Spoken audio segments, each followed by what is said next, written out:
coming up. My husband. I just Grief screamed. and anger. How the hell did this happen without a shot being fired? The families of the 4 airmen killed in a horrific helicopter crash I think the truth hasn't been told. accuse the army of failing their loved ones. I can't accept negligence. That's next on 60 Minutes. When an Australian Army Taipan helicopter crashed off the North Queensland coast during a training exercise in July 2023, 4 young airmen were killed. 2.5 years on, tonight their families have united to speak publicly for the first time, to tell the nation this was a disaster that could and should have been avoided. They say a litany of errors by the Defence Department, along with a culture that consistently put risk before safety, is to blame. On assignment for 60 Minutes, Nine's National Affairs editor, Andrew Probyn, reports there's substantial expert evidence to back up their claims. I opened the wooden door and they said, "Are you Mrs. Lyon?" And I started screaming. I said, my husband. I said, "We need to tell you there's been a terrible accident and your husband is missing." And I just screamed. On the 28th of July 2023, Caitlin Lyon's greatest fear became a reality when her husband, Captain Dann Lyon, along with Lieutenant Max Nugent, Corporal Naggs and Warrant Officer Phillip Laycock were killed when their Taipan helicopter crashed in the Whitsundays. It was the worst peacetime military accident in decades, one the families of the men say should never have happened. Tonight, they're speaking out about Defence's failures in the lead-up and the night of the disaster. This was an accident waiting to happen. I think the truth hasn't been told. I could have accepted if they'd died at war. I can't accept negligence. An inquiry into what caused the crash will report early next year. But the 4 airmen's families, who've heard all the evidence, have already made up their minds and say justice must be delivered on those who killed their boys. He was our son. Every celebration is now a sad one. And I think we just miss the opportunities that he's missed, that he's not there to see his children grow.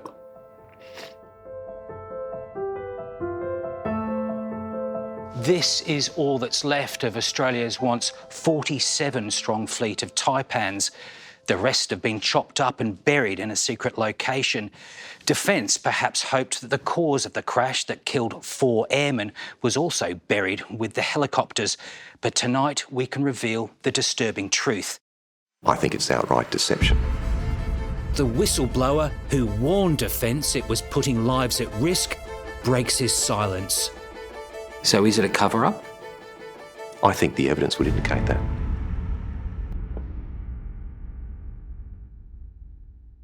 Caitlin Lyon never planned to marry a military man, but that all changed when she met Dan on a blind date in 2012. He was this surfer bum from WA who was chasing surf, covered in zinc, driving his Sandman. He was just the best combination of people all put together. And I was the lucky one. He chose me out of everyone. It was the greatest privilege of my life to be his wife. A doting father to his son Noah and his little princess Lily, he was also a dedicated and experienced pilot who loved to fly. The 33-year-old had had a stint in the Royal New Zealand Air Force and in 2019 flew a rescue chopper in the deadly White Island volcano eruption. By 2023, Dan Lyon was back serving in the Australian Army and was deployed with the 6th Aviation Regiment. But the Special Operations Unit was spending more time on the ground than in the sky because their helicopters, the Taipan MRH-90, was not fit for purpose, a fact that frustrated Captain Lyon. What did Dan say about the Taipan?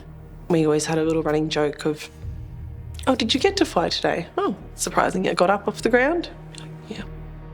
The unreliability of the Taipan also annoyed co-pilot Lieutenant Max Nugent.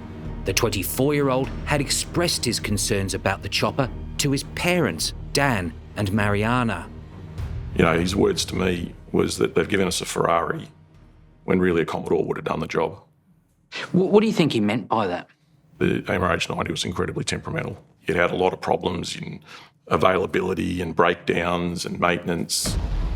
Dan Nugent says the original sin by Defence can be traced back to 2016, when it ignored advice from its former chief, Sir Angus Houston, that the Taipan was unfit for special ops. Its unreliability limited vital flying time. From talking with Max, they were effectively getting, a third of the flying they were supposed to be getting just through availability of the machine. How did that affect training levels? So every one of the crew is not getting enough hours. The senior guys aren't getting enough hours. And that over the course of a number of years has a compounding effect, doesn't it? Even when it was flying, Defence didn't bother telling pilots of a potentially catastrophic problem with its engines, one that only became public when one of the helicopters ditched into waters off Jarvis Bay in March 2023. Max was on that near-fatal mission, co-piloting another helicopter nearby. Max's words, if that had happened over land, 4 or 5 soldiers would have been killed. Max was shaken by that part of it because, he had lost a bit of that trust in the army. If Max was rattled, Captain Lyon was furious that Defence, in keeping secrets, had put his mates' lives at risk. Caitlin says that Dan, back at base, angrily confronted senior officers. He was concerned that they were back flying without any answers of what actually happened. He yelled at the person running it and he said, "Someone is going to die." It would prove an ominous warning. Just 4 months later, the 4 airmen were sent to North Queensland to fly the troubled Taipan in war games. The military exercises were high risk, but Sarah Loft, Corporal Alex Naggs' fiancée, says the hidden danger was growing fatigue, worsened by miserable conditions. That man was used to sleeping in subpar conditions, but he couldn't sleep because it was too hot. They were surrounded by other people and there were aircrafts coming over, and they were at the back of the Proserpine airport. Conditions were so bad the 4 men were exhausted. Experts would later liken their fatigue to having had a few drinks. Max's father, an inspector in the New South Wales Police Force, finds this unacceptable. They were flying effectively over the limit, just through fatigue. What do you say to those who say, look, these guys are in the military, they're meant to take risks, this is the training that's necessary? This isn't wartime, and you need to make training as safe as it possibly can be. You're not going to learn anything in training if it's effectively failed training. It was against this backdrop that on the 28th of July 2023, the 4 men boarded the ill-fated Taipan for a nighttime exercise. But bad weather delayed takeoff and forced a change in flight plan. Stuck on the tarmac, Dan Lyon made a FaceTime call to his wife. I could hear all the blades and everything running. And I knew he couldn't hear me, but I was saying, "I love you, I love you, I love you so much, I love you." And his face squished up into his helmet. And that is the last time I ever saw him. But as you'll see, there was another lethal twist to that terrible night. Coming up, the man who warned Defence its high-tech helmets would kill. Their approach to risk is similar to roulette. The rules of Russian roulette is that someone eventually loses. That was my fear. That's what kept me awake at night, that hammer coming down.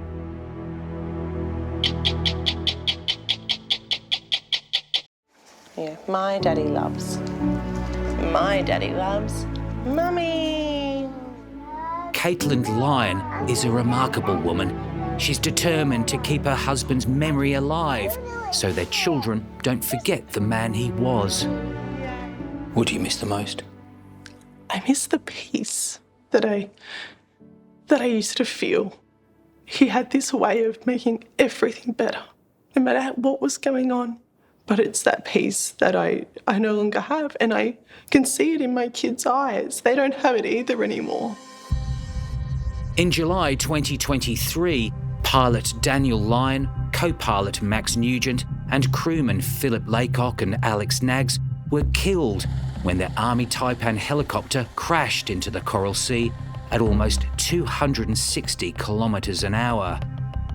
With daughter Lily just a baby, Caitlin was left to break the devastating news to their son Noah that his dad and best friend wasn't coming home. And the scream that came from him, I hear it when I close my eyes. Caitlin says she was initially given false hope by Defence that Dan was only missing and might be found. But Diane Laycock, the mother of 43-year-old Phillip Laycock, who left behind 3 young sons, says she knew the worst had happened when she answered the door. All I could say was, he's dead, isn't he? But your instinct was there as soon as you saw them at the door. The crash was catastrophic. No one could have survived that. Wreckage strewn across the Whitsunday Passage, pieces found floating, some sank to the seafloor. Very little could be found of the airmen. Of Max Nugent, nothing at all, just a few belongings. Only his wallet, dog tags and his Garmin watch were returned to his parents, Dan and Mariana. Because none of his remains were recovered, there's no gravesite, there's no plaque, there's nowhere we can actually, visit. So this is it. This is his 24 years in 3 items. It's just... Just sad. Defence spent almost 2 years conducting its own investigation into the crash. It cleared the Taipan and found the primary cause was unrecognised spatial disorientation by the pilots, a condition made worse by fatigue, bad weather and poor visibility that dreadful night.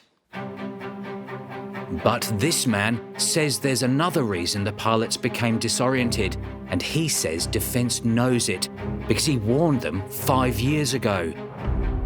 Retired Major Ian Wilson is one of Australia's most experienced test pilots. He's so scathing of the crash report, he's speaking out because the families deserve the truth. I think that report is technically flawed on multiple areas and should be thrown out.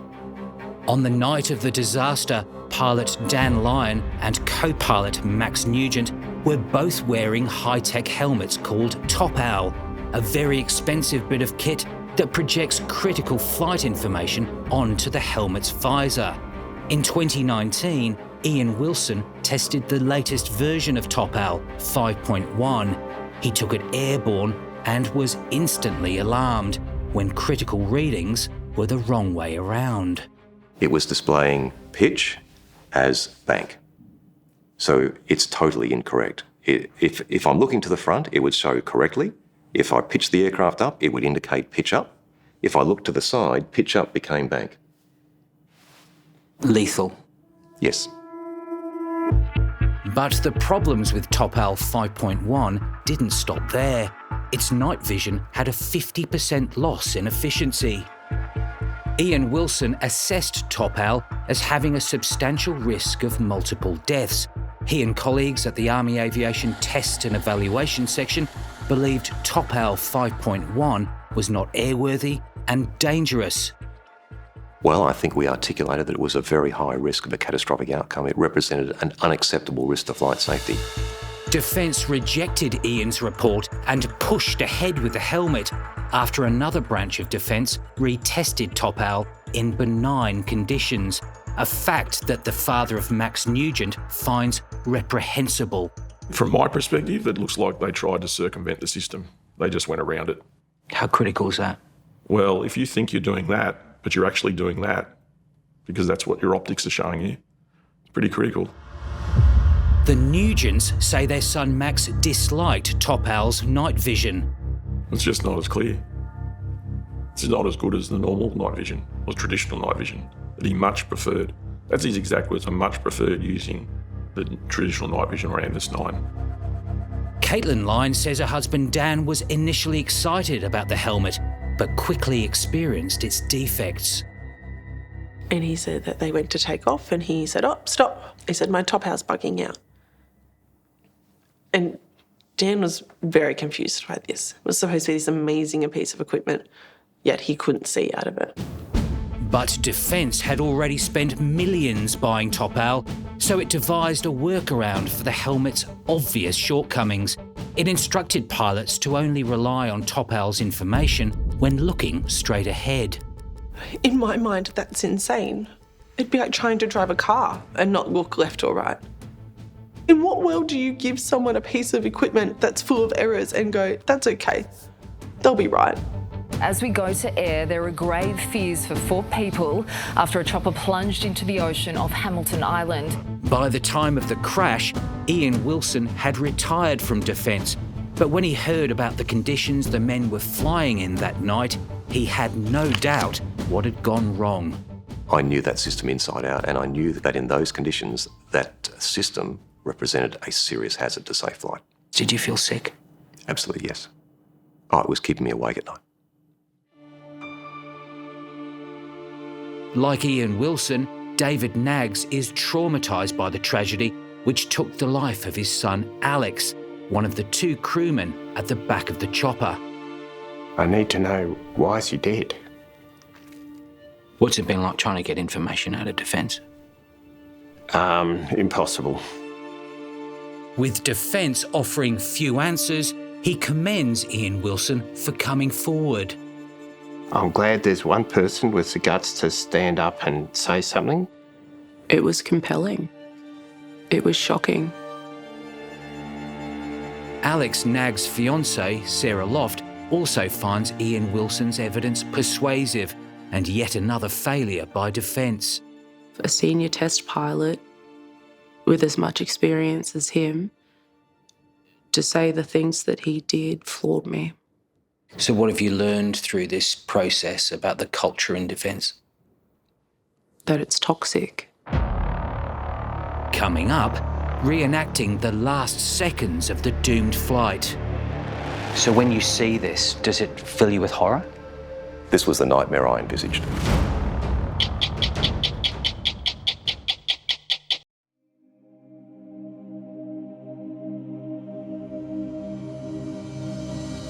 Once the pride of Army aviation, Australia's last Taipan helicopter is now a military museum piece. The rest have been buried in a top-secret location. Most visitors to this centre in Oakey, Queensland, would be none the wiser to the sorry tale of this sophisticated flying machine, or the 4 men killed when it crashed into the sea 2 years ago. There's no mention of the tragedy here, but David Naggs is determined that his son Alex and his 3 crewmates are not forgotten. Do you get a better understanding of that terrible night by coming here? Yeah. This is a real tight enclosure. Scary. At 10:14 that awful night, Alex and fellow airmen Dan Lyon, Max Nugent and Phil Laycock took off from Proserpine Airport. Their aircraft, call sign Bushman 83, was flying low in a left-hand formation with 3 other choppers. They faced a wicked combination of conditions. The crew was dangerously fatigued, flying a helicopter with a troubled history, the weather bad. 19 minutes into the flight, 3 minutes from disaster, pilot Dan Lyon takes over the controls from co-pilot Max Nugent. I'll just get around the corner for you, mate. No worries. At 10:36 and 25 seconds, it crashes. Okay, let me shut the door. David Naggs was disturbed to find out that the side doors were closed that night. You can see directly right, directly out, but not forward. You've lost a lot on what's happening out there trying to sight an aircraft. With the doors shut, the pilots had lost their eyes at the back. Well, that's the tragedy of this situation.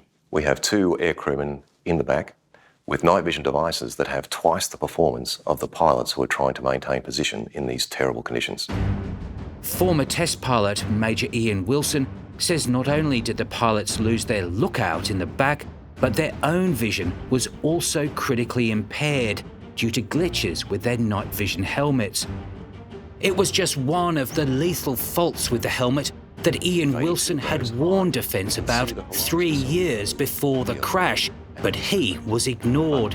In May, Defence's crash report found the pilots had become spatially disoriented, but that it was unlikely the helmet called Topowl played any part. Ian Wilson disagrees and says data from the ill-fated Taipan proves his point. He's recreated the final 21 seconds on board the helicopter from the pilot's point of view. He first shows us what night vision should have looked like for Dan Lyon that night, and then what it would have looked like through his Topowl system. The 2 aircraft are now a bit smudgy. Topowl's inherent design features cause a loss of 50% performance. This image will never be precise, but it gives an indication of the conditions he was dealing with. With no horizon to orientate himself, Ian says Dan Lyon would have done what any experienced pilot would do. He tries to format his aircraft with the Taipans Bushman 81 and 82 flying in front, but he's unaware that 82 is flying a bit high, and in aligning the 2 aircraft, the nose of his own chopper dips, which causes it to pick up speed and travel over the top of 82. Defence could not explain the cause of this climb. Defence didn't consider how Topowl was performing in those conditions. They also didn't consider his need to align 81 with 82. With Bushman 83 now flying over the top of 82, it's here that Topowl again fails. Unable to see Bushman 82, Dan Lyon dips the aircraft to the side in the hope of spotting 82 below him. But he's also forced to look to the side, which sends the information in his Topowl haywire. The critical point here is that he's looked to the side, so he's looked down to try and find 82. By doing that, Dan Lyon is exposed to Topowl's deadliest fault, an inversion of the pitch and roll display in his helmet. As he's looking over the side, he's become disoriented. He's now desperate to regain orientation. As he moves his head to the front, he will start looking to the attitude information presented in the head-up display right in front of his eyes. Ian says this is what Dan Lyon would have seen in those final moments, the pitch ladder spinning in the Topowl. He would have thought his helicopter was pitching rapidly, nose up, when in fact he's flying level. That's correct. He does what any pilot would do presented with that information. He punches the stick forward to try and save the aircraft, which instead causes Bushman 83 to enter an unrecoverable dive. 83, pull up, pull up, pull up. But it's too late. Does it make you angry?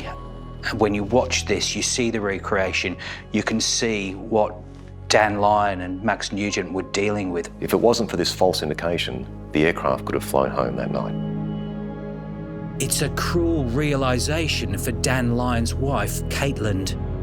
It's sickening in a way that I can't describe. Dan trusted them and I trusted them. And to give him a piece of equipment that trains him to not look, it's just negligence. Ian Wilson goes further. He says Defence is concealing the truth. The Defence Flight Safety Report is presented as independent and authoritative. Is that your view? The same senior officers who orchestrated the evaluation that allowed Topowl 5.1 to come into service had a disproportionate influence over the outcome of the accident investigation. So was Defence marking its own homework? The same people were marking their own homework. So is it a cover-up? I think the evidence would indicate that.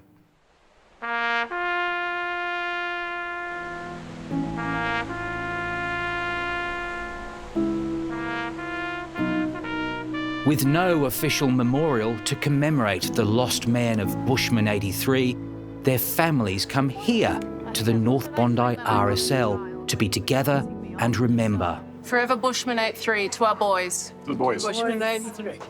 The boys. The boys, known as Diesel, Phil, Naggsy and Max, now overlook Australia's most famous beach and the vast sea where their lives were extinguished. Dan, what does this place mean for you? Oh, it's the honour. But here, my son,